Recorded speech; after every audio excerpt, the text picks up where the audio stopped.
अस्सलामु वालेकुम प्यारे दोस्तों, आज की इस वीडियो में हम आपको मस्जिदों के बारे में एक ऐसी जानकारी देने वाले हैं जो पूरे YouTube पर शायद ही आपको कहीं मिलेगी।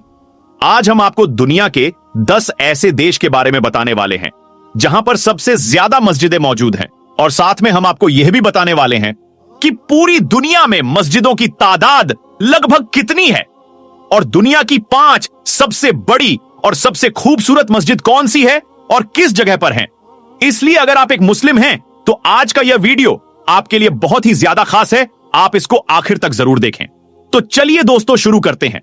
दोस्तों, सबसे पहले तो हम आपको बता दें कि इस दुनिया में टोटल मस्जिदों की तादाद लगभग 36 लाख के आसपास है। अब आपको बताते हैं उन 10 देशों के बारे में जिनमें दुनिया की सबसे ज्यादा मस्जिदें मौजूद हैं, यानी कि जिन देशों में सबसे ज्यादा मस्जिदें बनी हुई हैं। Number 1, Indonesia. दोस्तों, दुनिया की सबसे ज्यादा मस्जिद वाले देशों में सबसे पहला नंबर आता है इंडोनेशिया का। हम आपको बता दें कि इंडोनेशिया में टोटल मस्जिदों की तादाद लगभग 8,15,000 है।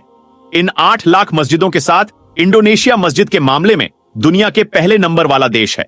नंबर 2, भारत। दोस्तों, आपको यह जानकर बहुत खुशी होगी कि दुनिया में सबसे ज्यादा मस्जिद वाले देशों में दूसरे नंबर पर आता है हमारा प्यारा देश भारत। हमारे देश भारत में टोटल मस्जिदों की तादाद लगभग 3,10,000 है। इन 3 लाख मस्जिदों के साथ भारत मस्जिद के मामले में दूसरे नंबर पर बना हुआ है। नंबर 3, बांग्लादेश। दोस्तों, दुनिया में सबसे ज्यादा मस्जिद वाले देशों में तीसरे नंबर पर आता है हमारा पड़ोसी मुल्क बांग्लादेश। हम आपको बता दें कि बांग्लादेश में टोटल मस्जिदों की तादाद 2.5 लाख है, यानी कि पूरे बांग्लादेश में लगभग 2.5 लाख मस्जिदें बनी हुई हैं। इन 2.5 लाख मस्जिदों के साथ में बांग्लादेश मस्जिद के मामले में तीसरे नंबर पर दुनिया में बना हुआ है। दोस्तों, वीडियो में आगे बढ़ने से पहले अगर आप मुसलमान होने पर फख्र महसूस करते हैं तो दिल से इस वीडियो को एक लाइक जरूर करें। नंबर 4, पाकिस्तान। दोस्तों, दुनिया में सबसे ज्यादा मस्जिद के मामले में हमारा पड़ोसी मुल्क पाकिस्तान चौथे नंबर पर बना हुआ है। हम आपको बता दें कि पाकिस्तान में टोटल मस्जिदों की तादाद लगभग 1,20,000 है, यानी कि पूरे पाकिस्तान में 1,20,000 मस्जिदें बनी हुई हैं। नंबर 5, इजिप्ट यानी मिस्र। दोस्तों, दुनिया में सबसे ज्यादा मस्जिद के मामले में 5वां नंबर आता है इजिप्ट का, यानी कि मिस्र का। हम आपको बता दें कि इजिप्ट में टोटल मस्जिदों की तादाद लगभग 1,08,000 है। इन मस्जिदों के साथ में इजिप्ट दुनिया के 5वें नंबर पर बना हुआ है। नंबर 6, सऊदी अरब।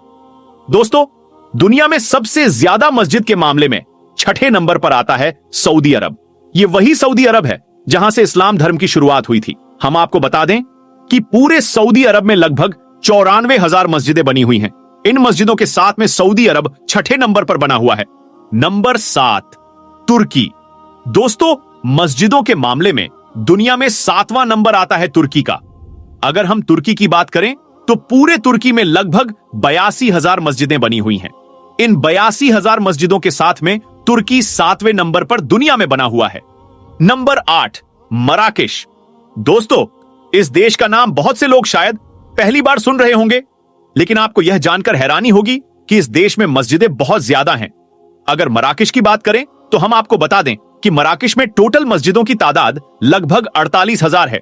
इन मस्जिदों की तादाद के साथ में मराकेश दुनिया के 8वें नंबर पर बना हुआ है। Number 9, China. दोस्तों, दुनिया में सबसे ज्यादा मस्जिदों के मामले में 9वां नंबर आता है चाइना का, यानी कि चीन का। हम आपको बता दें कि पूरे चीन में लगभग 41,000 मस्जिदें बनी हुई हैं।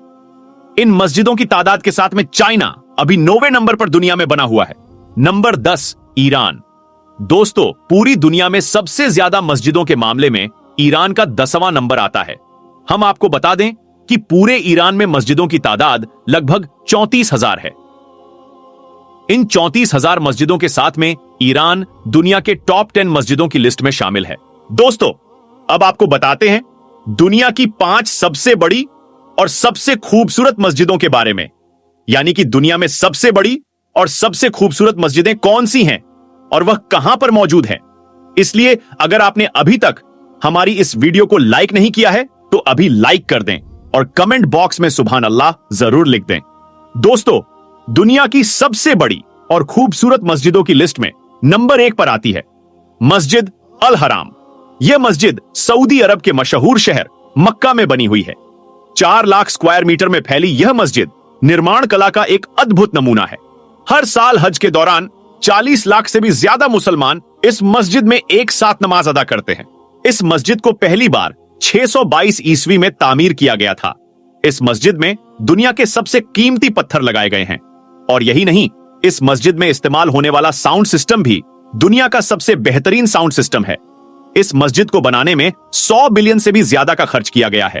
अगर हम इस लिहाज से देखें तो जितना खर्चा इस मस्जिद को बनाने में हुआ है, उसका आज 25% भी अंबानी के पास में नहीं है। नंबर 2, मस्जिद नबवी। दोस्तों, दुनिया की सबसे बड़ी मस्जिदों में दूसरा नाम आता है मस्जिद ए नबी का। यह मस्जिद भी सऊदी अरब के मशहूर शहर मदीना में मौजूद है। इस मस्जिद की बुनियाद खुद अल्लाह के पैगंबर हजरत मोहम्मद सल्लल्लाहु अलैहि वसल्लम ने रखी थी। संगमरमर से बनी यह मस्जिद स्थापित कला का एक बेहतरीन नमूना है। 3,84,000 स्क्वायर मीटर में फैली इस मस्जिद में 10 लाख से भी ज्यादा लोग एक साथ नमाज अदा कर सकते हैं। पूरे सऊदी अरब में पहली बार इलेक्ट्रिक लाइटों का इस्तेमाल इसी मस्जिद में किया गया था। नंबर 3, मस्जिद अली। दोस्तों, दुनिया की तीसरी सबसे बड़ी मस्जिदों में नाम आता है मस्जिद अली का। यह मस्जिद इराक के नसब शहर में बनी हुई है। इस मस्जिद का निर्माण 977 ईस्वी में हुआ था। यह मस्जिद भी इतनी ज्यादा बड़ी है कि इसमें एक साथ 6 लाख से भी ज्यादा लोग नमाज अदा कर सकते हैं। 2,67,000 स्क्वायर मीटर में फैली यह मस्जिद इस्लामी दौर की एक सुनहरी यादगार है। इसके एक बड़े हिस्से को सुल्तान महमूद गजनवी ने बनवाया था। इस मस्जिद के क्षेत्रफल का अंदाजा आप इस बात से लगा सकते हैं कि इस मस्जिद में एक लाइब्रेरी, एक म्यूजियम और 4 बड़े-बड़े सेमिनार हॉल बने हुए हैं। इस मस्जिद की देखरेख में हर साल कई करोड़ रुपए का खर्चा आता है। नंबर 4, मस्जिद इस्तकलाल। दोस्तों, दुनिया की सबसे बड़ी मस्जिदों में चौथा नाम आता है मस्जिद इस्तकलाल का। यह मस्जिद इंडोनेशिया के जकार्ता शहर में बनी हुई है। यह मस्जिद क्षेत्रफल और निर्माण कला के लिहाज से एक शाहकार मानी जाती है। यह मस्जिद इंडोनेशिया की राष्ट्रीय मस्जिद भी है। इसका निर्माण 22 फरवरी 1978 में हुआ था। $7 बिलियन की लागत से बनी इस मस्जिद में एक साथ 2 लाख से भी ज्यादा लोग नमाज पढ़ सकते हैं। यह मस्जिद इंडोनेशिया की सबसे बड़ी और दुनिया की चौथी सबसे बड़ी मस्जिद है। नंबर 5, मस्जिद हसान। दोस्तों, दुनिया की 5वीं सबसे बड़ी मस्जिद है मस्जिद हसान। यह खूबसूरत मस्जिद मोरक्को के शहर कासाब्लांका में मौजूद है। इस मस्जिद में दुनिया की सबसे बेहतरीन टेक्नोलॉजी का इस्तेमाल किया गया है। इस मस्जिद का आधा हिस्सा समुद्र की जमीन पर और आधा हिस्सा अटलांटिक महासागर पर बना हुआ है। मस्जिद हसान के आधे हिस्से का फर्श शीशे का बना हुआ है, जहां से समुद्र का पानी साफ साफ दिखाई देता है। इस मस्जिद में दुनिया की सबसे ऊंची मीनारों का इस्तेमाल किया गया है। इस मस्जिद की मीनारों पर लगी लेजर लाइटों को 30 किलोमीटर दूर से भी देखा जा सकता है। आपको यह जानकर शायद हैरानी होगी कि इस मस्जिद को बनाने में 35,000 मजदूर हर रोज काम करते थे और इस मस्जिद को बनाने में 15 सालों का वक्त लगा था। तो दोस्तों, यह वह 5 मस्जिदें हैं जो इस दुनिया की सबसे बड़ी और सबसे खूबसूरत मस्जिदें हैं। इसके अलावा भी दुनिया में सैकड़ों मस्जिदें ऐसी हैं जो बहुत बड़ी और बहुत खूबसूरत हैं और उनमें भी एक साथ लाखों लोग नमाज पढ़ सकते हैं। मगर यह 5 मस्जिदें दुनिया की सबसे बड़ी मस्जिदें हैं। अल्लाह के प्यारे नबी हजरत मोहम्मद सल्लल्लाहु अलैहि वसल्लम ने फरमाया कि दुनिया में जो कोई मस्जिद बनाएगा या फिर किसी मस्जिद बनाने में इमदाद करेगा तो अल्लाह ताला ऐसे शख्स के लिए जन्नत में घर तैयार करेगा। अल्लाह पाक हम सबको अपनी मस्जिदों को आबाद करने और 5 वक्त की नमाज बा जमात अदा करने की तौफीक अता फरमाए। आमीन सुम्मा आमीन। प्यारे दोस्तों, आज की इस वीडियो में आपको एक ऐसी बीवी का वाकया सुनाने वाले हैं जो कई दिन तक अपने शौहर की कब्र पर बैठकर रोती रही। फिर अचानक शौहर अपनी कब्र से बाहर निकला और फिर जो कुछ हुआ उसके बारे में जानकर यकीनन आपके भी रोंगटे खड़े हो जाएंगे। इसीलिए आज की यह वीडियो आप सभी के लिए बहुत खास है। आप इस वीडियो को पूरा जरूर देखें और वीडियो को लाइक करने के साथ चैनल को जरूर सब्सक्राइब करें। प्यारे दोस्तों, हमारे गरीब गांव में एक साजिद नाम का लड़का रहता था जो कोई खास पढ़ा लिखा तो नहीं था और ना ही उसकी कोई खास शक्लो सूरत थी। इस वजह से कहीं पर भी उसकी शादी नहीं हो रही थी। लेकिन उसकी एक खूबसूरत कजन थी जिसका नाम जरीना था, जिससे वह दिल ही दिल में मोहब्बत करता था। एक दिन साजिद ने अपने घर वालों से कह दिया कि मैं अपनी इस कजिन के साथ शादी करना चाहता हूं। इसलिए फिर साजिद के घर वालों ने इस बात पर जोर दिया तो जरीना ने हां कह दिया और दोनों का निकाह हो गया और रुखसती भी हो गई। फिर जब जरीना साजिद के घर पहुंच गई और जब उसके साथ रहने लगी, तब उसे यह पता चला कि यह लड़का तो वाकई में एक जाहिल इंसान है। यह देखकर वो सोच में पड़ गई कि इसकी ना ही शक्ल सूरत अच्छी है और ना ही इसमें कोई अक्ल है। मेरी सारी जिंदगी इस जाहिल इंसान के साथ में कैसे गुजरेगी। बस यही बातें सोचकर जरीना ने अपने दिल ही दिल में साजिद को नापसंद करना शुरू कर दिया, लेकिन वह खामोश रही। और प्यारे दोस्तों, शादी के 3-4 दिन के बाद में आमतौर पर दुल्हन अपने मां बाप के घर में चली जाती है। वैसे ही यह लड़की भी अपने घर चली गई, यह सोचकर कि मैं कभी भी इस घर में वापस नहीं आऊंगी। लेकिन उसको अपने मां बाप के साथ में बात करने की हिम्मत नहीं हो रही थी, क्योंकि एक तो इनका करीब का रिश्ता था और दूसरा उसने खुद शादी के लिए हां की थी। तीसरे दिन साजिद अपनी बीवी को लाने ससुराल पहुंच गया और अपनी बीवी को साथ लेकर वो चल पड़ा। अब उन्हें एक गांव से दूसरे गांव में जाना था। रास्ते में बीवी ने शौहर से कहा कि मुझे बहुत जोर की प्यास लगी है, तो करीब ही एक कुआं था। शौहर उस कुएं के पास गया और अपनी गठरी एक तरफ रख दी और फिर डोल के जरिए पानी बाहर निकालने लगा। यह देखकर शैतान ने बीवी के दिल में ऐसी बात डाली थी कि उसने जाकर पीछे से अपने शौहर को धक्का दे दिया और जिससे उसका शौहर कुएं में जाकर गिर गया।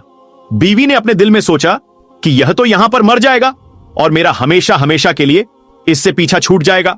ऐसी बातें सोचती हुई वह वापस अपने मां बाप के घर चली गई और उसने वहां जाकर औरतों वाले नखरे करने शुरू कर दिए।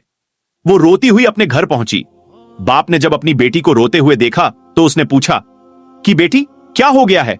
तो इस पर बेटी ने बताया कि मेरा शौहर मुझे एक जगह पर बिठाकर पता नहीं कहां चला गया था। काफी देर इंतजार करने के बाद भी वह वापस नहीं आया। मैं वहां पर अकेली थी, मैं बहुत डर रही थी, इसीलिए मैं घर आ गई। बेटी की ये बातें सुनकर मां बाप को भी बड़ा गुस्सा आया।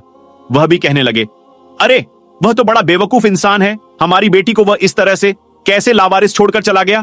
तो प्यारे दोस्तों, ये तो हुई इधर की बात। अब उधर की बात सुनिए। जब उसका वह शौहर पानी में गिरा तो उसने अपनी जान बचाने के लिए अपने हाथ पांव मारे, तो उसका एक हाथ उस रस्से पर पड़ गया जिसके साथ में वह डोल बंधा हुआ था। उसने उस रस्से को मजबूती से पकड़ लिया और इस तरह से वह गिरने से बच गया। थोड़ी देर बाद उसने हिम्मत की और वह आहिस्ता आहिस्ता उस रस्से के सहारे ऊपर चढ़ता हुआ कुएं से बाहर निकल गया। बाहर आकर वह सोचने लगा कि आखिर मेरी बीवी मेरे साथ ऐसा कैसे कर सकती है, उसने मेरे साथ ऐसा क्यों किया होगा।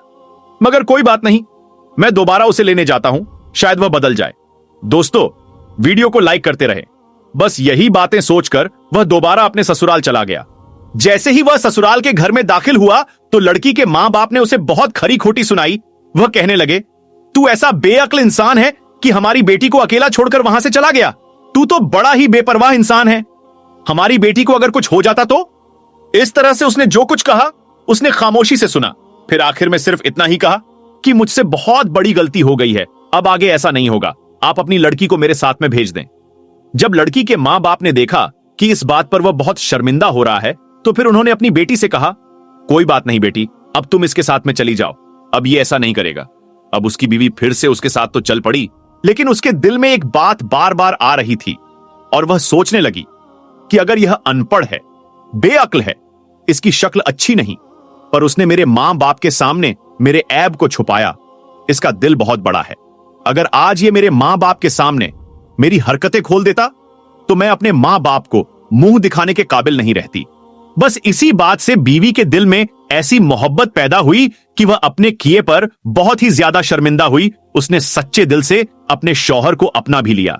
शौहर ने देखा कि उसकी बीवी अपने किए पर बहुत शर्मिंदा है और वाकई में उसमें काफी तब्दीली भी आ गई थी। इसी वजह से फिर अपनी बीवी के सामने उसने ये बात कभी दोबारा नहीं कही।